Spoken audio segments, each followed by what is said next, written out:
Unlocking ideas. Understanding conjunctions in English.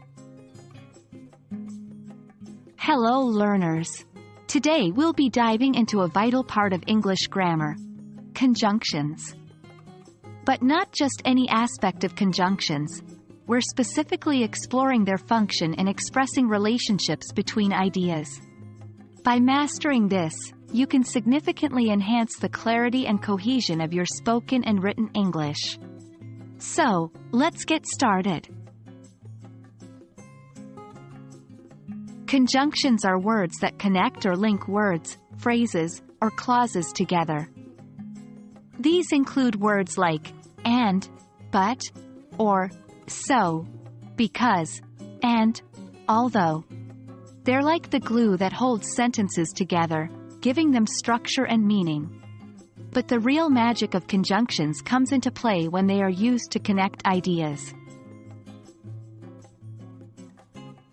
Conjunctions do more than just connect words or phrases. They convey the relationships between ideas. By using different conjunctions, you can express a wide range of relationships such as addition, contrast, cause and effect, and more. 1. Addition. Use and to add one idea to another. For example, I like cats and dogs. 2. Contrast. Use but, or, however, to show contrast between two ideas. For example, I love the rain, but I don't like getting wet. 3. Cause and effect. Use because, or so, to show cause and effect. For example, I was tired, so I went to bed early. Remember, the conjunctions you choose can dramatically change the relationship between your ideas. As you become more comfortable with basic conjunctions, you can start exploring more advanced ones.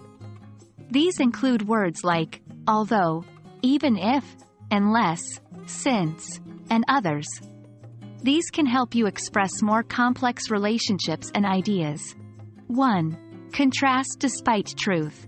Use although to express a contrast despite the truth of a statement.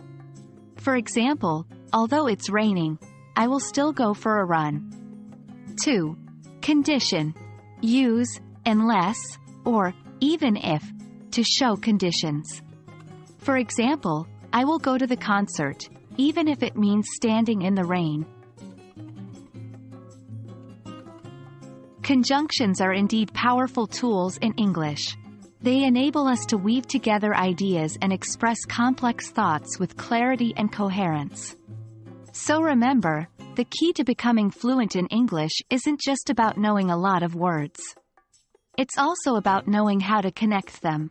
Happy learning, and see you in our next video where we will practice using conjunctions in real-life situations.